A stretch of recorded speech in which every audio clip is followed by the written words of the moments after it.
ప్రస్తుతం చిన్నారుల్లో అరుదైన ప్రాణాంతక వ్యాధి గుబులు పుట్టిస్తుంది. అదే స్పైనల్ మాస్కులర్ అట్రోఫీ, వెన్నెముక కండరాల క్షీణత. ఇది ఒకసారి మనకి వచ్చిందంటే ఇది ప్రాణాంతకమైన వ్యాధి అని కూడా తెలుస్తోంది. దీని చికిత్సకు అయ్యే ఖర్చు కూడా కోట్లలో ఉన్నట్టుగా కూడా తెలుస్తుంది. అసలు ఈ వ్యాధి ఎందుకు వస్తుంది, ఎలా వస్తుంది, దీని ట్రీట్మెంట్ ఏ విధంగా ఉంటుంది అనేది తెలుసుకునే ప్రయత్నం చేద్దాము. ప్రస్తుతం మనం బంజారా హిల్స్లో ఉన్నటువంటి రెయిన్బో చిల్డ్రన్స్ హాస్పిటల్లో ఉన్నాము. మనతో పాటు పీడియాట్రిక్ న్యూరాలజిస్ట్ డాక్టర్ రమేష్ కునాన్కి ఉన్నారు. మిగతా విషయాలను ఆయన మాటల్లోనే అడిగి తెలుసుకుందాం. నమస్తే సార్. సార్, ఈ స్పైనల్ మాస్కులర్ అట్రోఫీ అనేది ఎందుకు వస్తుంది అంటారు? స్పైనల్ మస్కులర్ అట్రోఫీ అనేది ఒక జన్యులోపం వల్ల వచ్చే జబ్బు. జన్యులోపం అంటే పుట్టుకతోనే కొన్ని జీన్స్ లోపం ఉంటాయి పుట్టిన పిల్లలకి.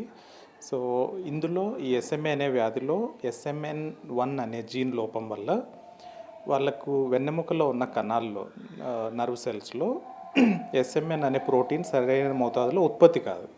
సో దానివల్ల వాళ్ళ కండరాలు వయసు పెరిగే కొద్దీ ఇంప్రూవ్ అవ్వాల్సింది క్షీణిస్తూ పోతాయి.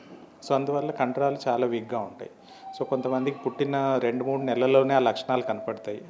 అంటే మెడ నిలబెట్టకపోవడం, బోర్ల పడకపోవడం, కూర్చోకపోవడం టైంకి, లేదా కొంతమందికి కూర్చునే స్టేజ్ వరకు వస్తారు కానీ నడక నేర్చుకోలేరు, లేదా కొంతమందికి నడక వస్తుంది కానీ నడవడానికి ఇబ్బందిగా నడుస్తారు, కింద కూర్చోవడానికి లేవడానికి ఇబ్బంది ఉంటుంది, మెట్లు ఎక్కడానికి ఇబ్బంది పడతారు.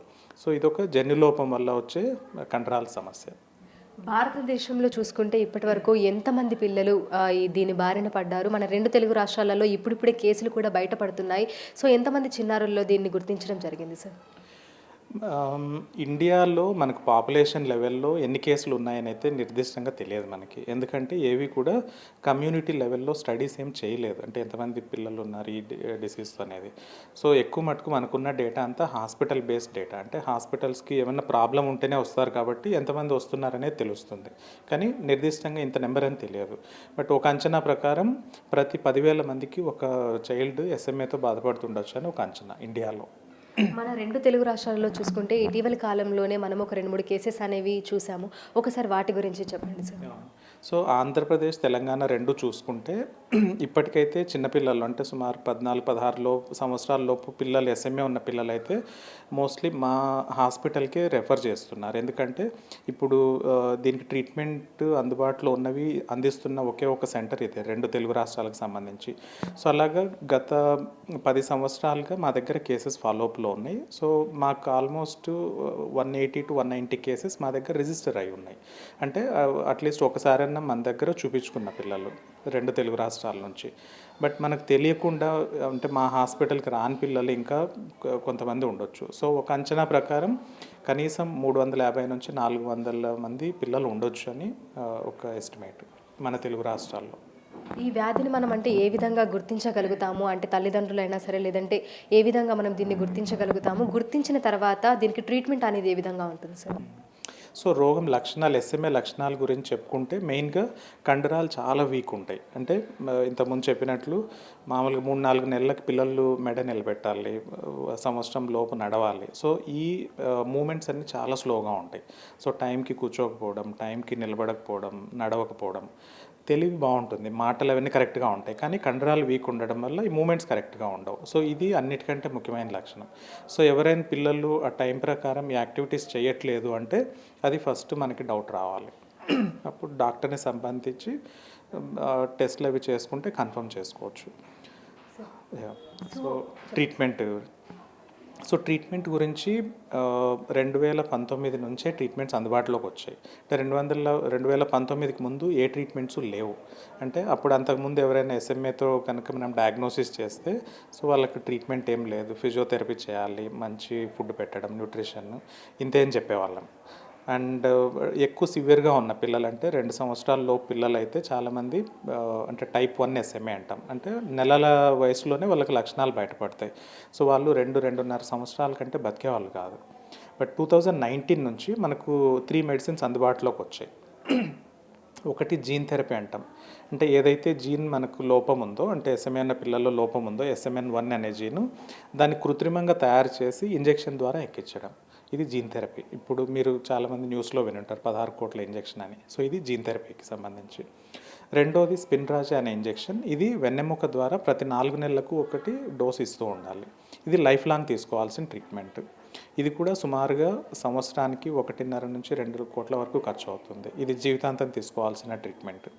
జీన్ థెరపీ అనేది వన్ టైం ట్రీట్మెంట్, ఒకసారి తీసుకునేది అది. తర్వాత థర్డ్ మెడిసిన్ అన్నిటికంటే లాస్ట్ అందుబాటులో వచ్చింది 2020లో రెస్టిప్లామ్ అనే ఒక మెడిసిన్. అది పౌడర్ ఫామ్లో వస్తుంది, దాన్ని సిరప్ లాగా డైలీ తీసుకోవాలి. ఇది కూడా లైఫ్ లాంగ్ తీసుకోవాల్సింది. బట్ దీని ఖర్చు కూడా తక్కువేం కాదు, సుమారుగా 60 నుంచి 80 లక్షలు ప్రతి సంవత్సరానికి వస్తుంది ఒక్కొక్క పిల్లవాడికి. సో ఈ 3 ట్రీట్మెంట్స్ ఉన్నాయి, అందుబాటులో ఉన్నాయి, కానీ ఇప్పుడు చెప్పుకున్నట్లు చాలా ఖర్చుతో కూడుకున్నవి. అయితే చాలామంది అంటే వీటిని అఫోర్డ్ చేయలేరు. అయితే ఈ 3 మెడిసిన్స్ మనకు భారతదేశంలో అందుబాటులో ఉన్నాయంటారా సార్? లేదంటే ఇందాక మీరు చెప్పినటువంటి ఏదైతే 16 కోట్ల ఇంజెక్షన్ ఉందో అది మనకు అమెరికన్ సంస్థ తయారు చేస్తున్నట్లుగా కూడా తెలుస్తోంది. ఈ మిగతా 2 మెడిసిన్స్ మనకు ఇండియాలో అవైలబుల్ ఉన్నాయా? లేదంటే ఇవి కూడా బయట దేశాలలో తయారవుతున్నాయా? సో ఈ 3 మెడిసిన్స్లో ఇంజెక్షన్ ద్వారా ఇచ్చేవి 2 ఇండియాలో అవైలబుల్ లేవు. అంటే జీన్ థెరపీ కానీ స్పిన్రాజా కానీ ఇవి 2 మనం దిగుమతి చేసుకోవాల్సింది, ఇంపోర్ట్ చేసుకోవాలి. ఓన్లీ రెస్టిప్లామ్ పౌడర్ అనేది లాస్ట్ 1 ఇయర్ నుంచి కంపెనీ రోషే కంపెనీ వాళ్ళు మార్కెటింగ్ చేశారు. సో ఇండియాలో డైరెక్ట్గా కొనుక్కునే సదుపాయం ఉంది. సో మా దగ్గర అంటే రెయిన్బో హాస్పిటల్లో ఇప్పటివరకు 7 మంది పిల్లలకి జీన్ థెరపీ ఇంజెక్షన్ ఇవ్వడం జరిగింది. అందులో 6 మంది పిల్లలకి నోవార్టిస్ కంపెనీ ఏదైతే జీన్ థెరపీ తయారు చేసిందో వాళ్ళు మానవతా దృక్పథంతో అంటే హ్యుమానిటేరియన్ బేసిస్లో ఫ్రీగా అందించారు. ఒక చైల్డ్కి క్రౌడ్ ఫండింగ్ ద్వారా ఇంజెక్షన్ ఇవ్వడం జరిగింది. సో 7 మందికి జీన్ థెరపీ ఇచ్చారు, అందరి పిల్లలు ఇంప్రూవ్ అవుతున్నారు. తర్వాత సుమారుగా 18 మంది పిల్లలు మన దగ్గర ప్రతి 4 నెలలకు వచ్చి ఇంజెక్షన్ తీసుకుంటారు, స్పిన్రాజా ఇంజెక్షన్ అనేది. ఇది కూడా ఒక ఎన్జిఓ, డైరెక్ట్ రిలీఫ్ అనే ఎన్జిఓ సహాయంతో వాళ్ళు లైఫ్ లాంగ్ 18 పేషెంట్స్కి కమిట్మెంట్ ఇచ్చారు, మేము ఇంజెక్షన్కి కావాల్సిన ఖర్చు మేము భరిస్తామని. రెస్టిప్లామ్ మీద కూడా మన దగ్గర సుమారుగా 8 మంది పిల్లలు తీసుకుంటున్నారు, కొంతమంది కొనుక్కొని కొంతమంది క్రౌడ్ ఫండింగ్ ద్వారా ఇలాగా. సో అందరికీ కూడా ఇంప్రూవ్మెంట్స్ చాలా బాగున్నాయి, 3 ఏ ట్రీట్మెంట్ ఉన్నా కూడా. సో మనకి అంటే ఈ మెడిసిన్స్ పౌడర్ కాకుండా ఇంకా ఏదైనా ట్రీట్మెంట్ దీనికి చేసేటువంటి అవకాశం ఉందా సార్? భవిష్యత్తులో ఏమైనా రావచ్చు, ఆల్టర్నేట్ ఏమైనా రావచ్చు అంటారా? సో దీని మీద చాలా రీసెర్చ్ జరుగుతుందండి. ఎప్పుడైతే ఈ జీన్ ప్రాబ్లం ఇది, దీనికి ట్రీట్మెంట్స్ ఇలా పాసిబిలిటీస్ ఉన్నాయని తెలిసిందో చాలా కంపెనీస్ రీసెర్చ్ చేస్తున్నాయి, మిలియన్స్ ఆఫ్ డాలర్స్ ఖర్చు పెట్టి రీసెర్చ్ జరుగుతుంది. సో డెఫినెట్గా ఫ్యూచర్ చాలా హోప్ఫుల్గా ఉంటుంది అనుకుంటున్నాను, ఎందుకంటే ఇంతకంటే తక్కువ ఖర్చుతో ట్రీట్మెంట్ అందుబాటులోకి వచ్చే అవకాశం ఉంది. తర్వాత ఇండియన్ గవర్నమెంట్ కూడా ఎవరైతే ఇండియన్ ఫార్మస్యూటికల్ కంపెనీస్ ఉన్నాయో వాళ్ళు కనుక ఇలాంటి మెడిసిన్స్ రేర్ డిసీజెస్కి కనుక డెవలప్ చేస్తే, వాళ్ళు రీసెర్చ్ చేయదలుచుకుంటే ఆర్థికంగాను ఇంకా వేరే పర్మిషన్స్లో వాటిల్లో కూడా సహాయం చేస్తామని గవర్నమెంట్ కూడా ముందుకు వచ్చింది.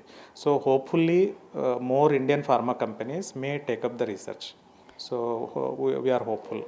సో జన్యుపరంగా మనకు చిన్నారుల్లో ఇదొకటి అరుదైన వ్యాధి వస్తుంది కాబట్టి ఇందుకు సంబంధించి తల్లిదండ్రులు ఎంతవరకు అప్రమత్తంగా ఉండాలి అంటారు? అంటే లైక్ వన్స్ ప్రెగ్నెన్సీ కన్ఫర్మ్ అయిన తర్వాత వాళ్ళు తీసుకోవాల్సినటువంటి జాగ్రత్తలు కానీ వాళ్ళ బ్యాక్గ్రౌండ్ అంటే మెడికల్ది ఇదంతా కూడా వాళ్ళు రీసెర్చ్ చేసుకోవాల్సిన అవసరం ఏదైనా ఉందంటారు? అంటే జన్యులోపాలు అనేవి వందల కొద్ది వేల కొద్ది ఉన్నాయి. సో అన్నిటికీ ముందు జాగ్రత్త తీసుకోవడం అనేది చాలా కష్టం. అయితే ఇప్పుడు ఇలాంటి సివియర్ డిసీజెస్, రేర్ డిసీజెస్కి ఒకటి ఏం చేయొచ్చు అంటే క్యారియర్ స్క్రీనింగ్ అంటాం. అంటే ఉదాహరణకి పెళ్ళికి అంటే గర్భానికి ముందే అంటే పెళ్లి చేసుకుంటున్న సమయంలోనే ఇప్పుడు కొన్ని స్టేట్స్లో సికిల్ సెల్ ఎనీమియా అనేది ఎక్కువ ఉంది, అంటే ఒక రకమైన అనీమియా, రక్తహీనత. సో దానికి ఒక చిన్న బ్లడ్ టెస్ట్ ద్వారా పేరెంట్స్ ఇద్దరు క్యారియర్స్ అనేది ముందే తెలుసుకోవచ్చు, ప్రెగ్నెన్సీ కంటే ముందే. అదే రకంగా ఎస్ఎంఏ కూడా క్యారియర్ స్క్రీనింగ్, అంటే ఒక చిన్న బ్లడ్ టెస్ట్ ద్వారా పేరెంట్స్ ఇద్దరు వాళ్ళ పిల్లలకి ఎంత రిస్క్ ఉందనేది ముందే తెలుసుకోవచ్చు. ఒకవేళ ప్రెగ్నెన్సీ టైంలో కూడా టెస్ట్ చేసుకోవాలన్నా కూడా ఉమ్మనీరు తీసి అందులో టెస్ట్ చేసుకునే సౌకర్యం ఉంది. సో ఒక 3-4 వేల ఖర్చు అవుతుంది ఆ పరీక్ష, ఎస్ఎంఎన్ టెస్ట్ అనేది. సో తెలుసుకోవచ్చు ముందే రిస్క్ ఎంత ఉందని. సో మీ దగ్గరికి ఈ విధంగా నెంబర్ ఆఫ్ కేసెస్ వస్తూ ఉంటాయి కాబట్టి దీనికి సంబంధించి ఏవైతే ఇప్పుడు కొన్ని ఎన్జిఓస్ ఉండి ఏదైతే ఇప్పుడు మనకి కాస్ట్లీ మెడిసిన్ ఏదైతే ఉందో అది చిన్నారులకు ఇప్పించడానికి హెల్ప్ చేస్తుంది కదా. సో మీ దగ్గరికి ఒక పేషెంట్ రాగానే మీరు వీళ్ళతోటి కోఆర్డినేట్ అయ్యి ఈ విధంగా ఉంది పరిస్థితి అని చెప్పి అట్లా కమ్యూనికేట్ అవుతుంటారా సార్? అవునండి. సో జీన్ థెరపీ జోల్జెనాస్మా అంటాం, ఇది వన్ టైం ఇంజెక్షన్ ఏదైతే ఉందో బిలో 2 years పిల్లలకి అయితే ఇది అప్రూవ్డ్ ఇప్పటివరకు world wide. So about 2 years there is no medicine, అంటే జీన్ థెరపీ లేదు, ఓన్లీ 2 years లో పిల్లలకే. సో ఆ ఏజ్ గ్రూప్లో పిల్లలు ఎవరన్నా వచ్చినప్పుడు మేము ఆ డీటెయిల్స్ మొత్తం తీసుకొని టెస్ట్ల ద్వారా అంతా కన్ఫర్మ్ చేసుకొని నోవార్టిస్ వాళ్ళకి మెయిల్ పెడతాం. సో వాళ్ళ ప్రోగ్రాంలో రిజిస్టర్ చేసి కొంతమందికే వస్తుంది, అందరికీ అన్ఫార్చునేట్గా ఇవ్వట్లేదు. సో అంటే లాటరీ ద్వారా తీస్తారు వాళ్ళు. ఇప్పుడు ఇండియా నుంచి రిక్వెస్ట్ వచ్చినట్లు వేరే దేశాల్లో కూడా ఎక్కడైతే అఫోర్డ్ చేయలేరో లేదా ఇంకా వాళ్ళ డ్రగ్ అవైలబుల్ లేదో అక్కడి నుంచి కూడా వాళ్ళకి రిక్వెస్ట్లు వస్తాయి. సో వాళ్ళని సంప్రదిస్తాము. కొంతమందికి అదృష్టం కొద్దీ కొంతమందికి ఇవ్వగలుగుతున్నారు. సో అంటే లైక్ ఈ ఇంజెక్షన్ తయారు చేయడానికి ఇంత సమయం పడుతుంది అంటే ఇది చాలా రేర్ డిసీజ్, అదేవిధంగా రేర్ మెడిసిన్ కాబట్టి ఎక్కువ టైం ఏమైనా పడుతుందా సార్ దీని మ్యానుఫ్యాక్చరింగ్ ఇదంతా జరగడానికి? మ్యానుఫ్యాక్చరింగ్ కంటే దీని రీసెర్చ్ చాలా టైం తీసుకుంటుంది. ఎందుకంటే సైంటిఫిక్ రీసెర్చ్ అనేది చాలా ఖర్చుతో కూడుకున్న పని. అందువల్లనే ఇండియాలో మనకు అంత ఖర్చు పెట్టగలిగే కంపెనీస్ చాలా తక్కువగా ఉన్నాయి, ఫార్మాస్యూటికల్ కంపెనీస్. సో ఇది బిలియన్స్ ఆఫ్ డాలర్స్ ఖర్చు పెట్టి రీసెర్చ్ చేసి డెవలప్ చేస్తారు. ప్లస్ దీనికి అయ్యే రీసెర్చ్ కూడా కట్టింగ్ ఎడ్జ్ రీసెర్చ్ అంటాం. అంటే ఆ టెక్నిక్స్ ఆఫ్ రీసెర్చ్ కానీ డెవలప్మెంట్ కానీ చాలా హై ఎండ్ టెక్నాలజీ. సో అందుకని ఇంత ఖర్చుతో కూడుకున్న ట్రీట్మెంట్ ఇది. సో ప్రస్తుతం మనం చూస్తే రెయిన్బో హాస్పిటల్లో ఈ ఎస్ఎంఏకి సంబంధించి ఎంతమంది పిల్లలు ట్రీట్మెంట్ తీసుకుంటున్నారు అండ్ ఏ ఏజ్ నుంచి ఏ ఏజ్ వరకు మనం దీన్ని గుర్తించి దీనికి ట్రీట్మెంట్ ఇవ్వగలగచ్చు సార్? సో ఇప్పుడు మా దగ్గర సుమారుగా 180 నుంచి 200 మంది పిల్లలు రిజిస్టర్ అయి ఉన్నారు. సో వాళ్ళల్లో సుమారుగా 35-36 మందికి ట్రీట్మెంట్ నడుస్తుంది. కొంతమంది జీన్ థెరపీ తీసుకున్నారు, కొంతమందికి స్పిన్రాజ్ అనే ఇంజెక్షన్ నడుస్తుంది, రెసిప్లామ్ తీసుకుంటున్నారు. అండ్ రీసెంట్గా మేము ఒక క్లినికల్ ట్రయల్లో కూడా భాగస్వాములు అయ్యాం. అంటే నోవార్టిస్ కంపెనీ చేస్తున్న క్లినికల్ ట్రయల్లో. సో అందులో కూడా కొంతమంది పేషెంట్స్కి ఉచితంగా ఇంజెక్షన్ వచ్చే అవకాశం ఉంది. సో ఇవి కాకుండా రెగ్యులర్ ఫిజియోథెరపీ చాలా ఇంపార్టెంట్. ఫిజియోథెరపీ ఎందుకంటే కండరాలు వీక్ ఉంటాయి కదా ఈ పిల్లలకి. సో వీళ్ళకి కసరత్తు ఇవి చేయకపోతే ఉన్న మజిల్స్ ఇంకా వీక్ అయ్యే అవకాశం ఉంది. సో మేము అందుకనే ప్రతి 2 నెలలకి ఎస్ఎంఏ క్లినిక్ అని ఆర్గనైజ్ చేస్తున్నాం. అంటే ఎస్ఎంఏ ఉన్న పిల్లలందరినీ ఆ రోజే రమ్మని చెప్పి ఒక 15-16 మంది పిల్లల్ని పిలుస్తాం ఎవ్రీ 2 months. సో వాళ్ళకి పల్మనాలజిస్ట్ అంటే లంగ్ స్పెషలిస్ట్, వీళ్ళకి ఈ మజిల్స్ వీక్ ఉండడం వల్ల బ్రీతింగ్ కరెక్ట్గా ఉండదు, సరిగ్గా దగ్గలేరు గట్టిగా, సో న్యూమోనియాస్ వస్తాయి. సో పల్మనాలజిస్ట్, ఆర్థోపెడిషియన్, ఎముకల్ డాక్టర్, స్పైన్ ఎలా ఉంది ఇవన్నీ చూడడానికి, ఫిజియోథెరపిస్టు, డైటీషియన్, న్యూరాలజిస్టు. సో మేము అందరం ఒకే రోజు ఇంక వేరే అన్ని పనులు మానేసి ఓన్లీ ఎస్ఎంఏ కేసే చూస్తాం ఆ ఒక్కరోజు. సో దాని ద్వారా ఏంటంటే పేరెంట్స్కి దాని ఇంపార్టెన్స్ అర్థమైంది. ఫిజియోథెరపీ చేసుకుంటే ఉన్న మజిల్స్ కొంచెం ప్రిజర్వ్ అవుతాయి, ఇంకా ఫర్దర్ వీక్ అవ్వకుండా. సో 2 తెలుగు రాష్ట్రాలలో మన రెయిన్బో చిల్డ్రన్స్ హాస్పిటల్స్ ఎక్కడెక్కడైతే ఉన్నాయో బ్రాంచ్లు, ఆయా అన్ని బ్రాంచ్లలో కూడా మనకు ఈ ఫెసిలిటీ అనేది ఉందా సార్? అంటే ఎవరైతే ఎస్ఎంఏ బారిన పడ్డారో పిల్లలు, వారికి సంబంధించినటువంటి ట్రీట్మెంట్ ప్రతి బ్రాంచ్లోనూ మనకు అందుబాటులో ఉందా, లేదంటే స్పెసిఫిక్గా ఏమైనా బ్రాంచెస్ ఉన్నాయా? అంటే ఇది మల్టీ డిసిప్లినరీ ట్రీట్మెంట్. అంటే ఇది నేను ఒక్కడిని చేసే ట్రీట్మెంట్ కాదు. ఇప్పుడు చెప్పినట్లు పల్మనాలజిస్టు, ఫిజియోథెరపిస్ట్, ఆర్థోపెడిషియన్, డైటీషియన్, ఆర్థోటెస్ట్ వీళ్ళందరూ కూడా ఒక టీమ్గా ఏర్పడి హెల్ప్ చేయాల్సి ఉంటుంది ఇది. సో అందుకని ఇప్పటికైతే మెయిన్గా సికింద్రాబాద్ రెయిన్బోలో ఈ సేవలన్నీ కూడా అందుబాటులో ఉన్నాయి. అండ్ కొద్ది వరకు ఇక్కడ కూడా బంజారా హిల్స్లో కూడా స్టార్ట్ చేస్తాం. ఓకే. సో ఇది ఒకటి వ్యాధి బయటపడిన తర్వాత ఏదైతే ఇంజెక్షన్ కానీ లేదంటే పౌడర్ కానీ, సో వ్యాధి బయటపడిన వెంటనే మనం తీసుకోవాల్సి ఉంటుందా, లేదంటే సివియారిటీని బట్టి మనం ఆ ఇంజెక్షన్ కానీ లేదంటే ఫర్దర్ ట్రీట్మెంట్ అనేది కంటిన్యూ చేయాల్సి ఉంటుందంటారా? సో ఎస్ఎంఏ అనే డిసీజ్ ఎలాంటిదంటే మనం ట్రీట్మెంట్ చేయకపోతే టైం గడిచే కొద్దీ నర్వ్స్ వీక్ అవుతూ పోతాయి. సో కండరాలు కూడా క్షీణిస్తూ పోతాయి, అది ఏ వయసులో స్టార్ట్ అయినా కూడా. అండ్ ఎంత అర్లీ స్టేజ్లో మనం ట్రీట్మెంట్ స్టార్ట్ చేస్తే అంత ఇంప్రూవ్మెంట్ ఉంటుంది. సో వాళ్ళు ఇంప్రూవ్మెంట్ అయ్యే ఛాన్స్ కూడా అర్లీ స్టేజ్లోనే ట్రీట్మెంట్ తీసుకోవాలి. సో మనం ఏ స్టేజ్లో డయాగ్నోసిస్ అయినా కూడా ట్రీట్మెంట్ అవైలబుల్ ఉంటే వెంటనే స్టార్ట్ చేయడం మంచిది.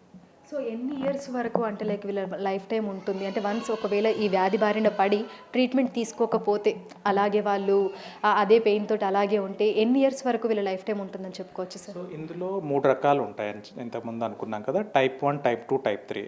సో టైప్ 1 ఎస్ఎంఏ ఏంటంటే అన్నిటికంటే చిన్న పిల్లలు 2-3 నెలల వయసులోనే లక్షణాలు కనపడతాయి. సో వీళ్ళకి అన్నిటికంటే సివియర్గా ఉంటుంది డిసీజ్ కూడా. సో వీళ్ళు 1.5-2 సంవత్సరాల కంటే ఎక్కువ బతకలేరు, ఎందుకంటే వాళ్ళ వీక్నెస్ అంత సివియర్గా ఉండి బ్రీతింగ్ కూడా కష్టమై చనిపోతారు. టైప్ 2 ఉన్న పిల్లలు కూర్చునే స్టేజ్ వరకు వస్తారు. సో వాళ్ళ లైఫ్ స్పాన్ కొంచెం ఎక్కువే ఉంటుంది, 20, 30, 40 ఇయర్స్ వరకు కూడా ఉంటుంది. టైప్ 3 ఉన్న వాళ్ళు అన్నిటికంటే మైల్డ్, అన్నిటికంటే తక్కువ సివియారిటీ ఉన్నవాళ్ళు. సో వాళ్ళు మోస్ట్లీ నడవగలుగుతారు, వాళ్ళ లైఫ్ స్పాన్ ఆల్మోస్ట్ నార్మల్గా ఉండొచ్చు, లేదా ఒక 10-20 సంవత్సరాలు కొంచెం తక్కువగా ఉండొచ్చు. ఓకే. సో మీ దగ్గర ఉన్న పిల్లలు ఏ ఏజ్ నుంచి ఏ ఏజ్ గ్రూప్ వరకు ఉన్నారని చెప్పుకోవచ్చు సార్? మా దగ్గర పుట్టిన కేసెస్ కూడా డయాగ్నోస్ అయినవి ఉన్నాయి. పుట్టిన వెంటనే మజిల్స్ వీక్గా ఉండడం వల్ల మనకు అనుమానం వచ్చి టెస్ట్ చేస్తే ఎస్ఎంఏ అనేవి, అది ఎస్ఎంఏ 0 అని కూడా అంటాం, టైప్ 0 అని. సో ఆ ఏజ్ నుంచి 40 సంవత్సరాల వయసు వరకు కూడా ఫాలోఅప్లో ఉన్నారని. ఓకే. సో ఫర్దర్గా ఇంకేమైనా అవేర్నెస్ ప్రోగ్రామ్స్ దీనికి సంబంధించి చేయబోతున్నారు సార్? సో క్యూర్ ఎస్ఎంఏ అనే ఒక పేరెంట్స్ ఆర్గనైజేషన్ ఉందండి. ఇది నేషన్ వైడ్ ఆర్గనైజేషన్. హైదరాబాద్, ఇక్కడ తెలంగాణ, ఆంధ్రప్రదేశ్కి సంబంధించి కూడా ఒక బ్రాంచ్ ఉంది. So cure SMA is formed by parents. అంటే ఎవరికైతే ఎస్ఎంఏ ఉన్న పిల్లలు ఉన్నారో వాళ్ళ పేరెంట్స్ అందరు కలిసి ఒక ఆర్గనైజేషన్గా ఫామ్ అయ్యి అవేర్నెస్ తీసుకురావడానికి ట్రై చేస్తున్నారు. సో ఇప్పుడు ఆగస్ట్ 4వ తేదీ ఆదివారం, ఫస్ట్ సండే, వాళ్ళు ఒక మ్యారథాన్ ఆర్గనైజ్ చేస్తున్నారు గచ్చిబౌలి స్టేడియంలో. సో దయచేసి అందరూ వీలైనంత మంది రిజిస్టర్ చేసుకోండి. ఇది పేరెంట్స్కి చాలా సపోర్టింగ్గా ఉంటుంది. అండ్ ఎస్ఎంఏ ఉన్న పిల్లల గురించి కూడా అవగాహన పెంచడానికి, గవర్నమెంట్స్ని రిక్వెస్ట్ చేయడానికి ఇదంతా కూడా చాలా హెల్ప్ అవుతుంది. Thank you very much. So ప్రస్తుతం మనం చూసినట్లయితే కూడా ఇటు భారతదేశంతో పాటు 2 తెలుగు రాష్ట్రాలలో కూడా ఈ అరుదైన వ్యాధికి సంబంధించినటువంటి కేసులు అయితే బయటపడుతున్నాయి. అయితే 2 తెలుగు రాష్ట్రాలలో మనకు సికింద్రాబాద్, అదేవిధంగా బంజారా హిల్స్లో కూడా ఈ స్పైనల్ మాస్కులర్ అట్రోఫీకి సంబంధించినటువంటి ట్రీట్మెంట్ అందుబాటులో ఉంది రెయిన్బో చిల్డ్రన్స్ హాస్పిటల్లో. సో దీనికి సంబంధించినటువంటి ట్రీట్మెంట్కి అయ్యేటువంటి ఖర్చు కూడా కోట్లలో ఉన్నటువంటి నేపథ్యంలో చాలా ఎన్జిఓలు కూడా కలిసి పిల్లల ప్రాణాలను కాపాడేందుకు కూడా పాటుపడుతున్నాయి. వీడియో సంతోష్తో Anjuma, Big TV, Hyderabad. For more videos like this, subscribe Big TV channel.